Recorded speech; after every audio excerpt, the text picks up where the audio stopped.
Newspaper Girl is, her passion is online PR and social media. She is an internet marketer and writer specializing in SEO, online press releases, and blogging. Writing for Marketing Pilgrim and Orange Soda's blog. She has freelanced for newspapers, City Search, Connect Magazine.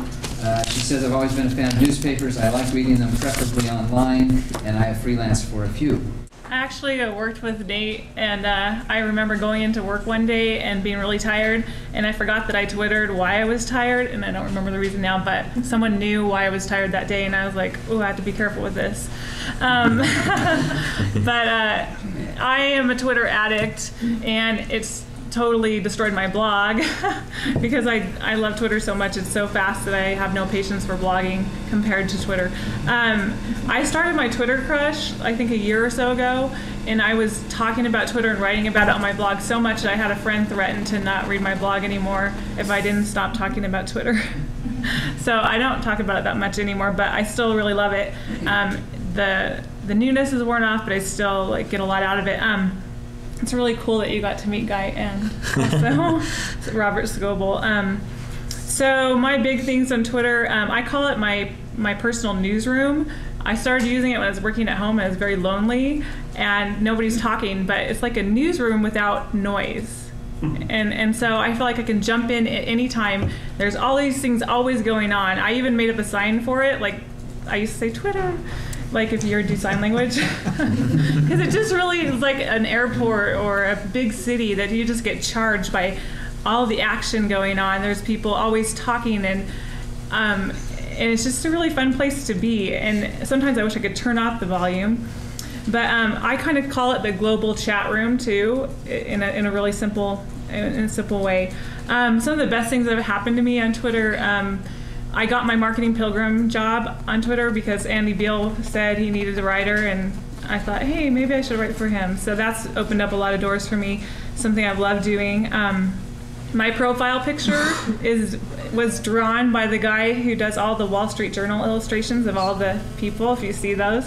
I found him because I asked someone, who's the person who draws the Wall Street Journal? They call them head cuts. Someone told me, I contacted him, and I had a beautiful drawing by him, and I have that as my profile picture now. And that kind of goes along with my branding, so I love it.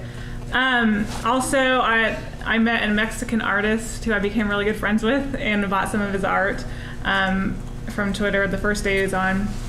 And then my favorite one is Shoe Money. He asked in Twitter, who's the person that I should get to write my press release? And I think like 3 or 4 people immediately said Newspaper Girl. And so I wrote his press release that day. I did it for him free, and I knocked it out of the park. So I got 5 out of 5 on PR Web. He got newspapers calling him, and he got on the radio and all these things, and so he was really happy. It took him like a couple weeks or months to write a blog post, and at the end of one, he wrote what he thought. And I got business off of that one blog post for like months. Like 30 people probably contacted me that first week after that blog post. And so those connections were invaluable. And anyway, that's probably my favorite fun thing. And people still ask me about it on Twitter today, and gives me business. The best thing the best use of Twitter, I think, is just, to me, is asking questions and getting a really quick answer. Because I have a few thousand people that aren't like me. They're some of them are personal friends, some of people I never met, people I respect in my industry, and I can go, hey, I'm writing a press release, or I'm doing this, which title do you like the best? And immediately I'll get 5 people saying this one. And it always follows that people, it'll be very apparent which is the best thing to do right away. And I wish I had that at work sometimes, like I'm struggling with something and so I'll just use Twitter as my basically a poll and also to share things. And I learn, I keep up with my industry that way now. I don't have patience for blog posts as much. I still read them, but I skim because Twitter is got, it's so fast and it's so easy to get information. And anyway, it's also a great way to get traffic to your blog. It's probably one of the main ways I get traffic to my blog now. And for clients and everything, I just hook them up right to Twitter, right through their blog. so that they always have that. And if that's all they do, and I know some people are purists, I'm like, if all you do is say there's a new blog post, that's definitely not taking advantage of Twitter to make the network, the connections, but it's still something, and it still gets you in search engines. And anyway, it's still a powerful tool. So I continue my crush on Twitter, and that's it.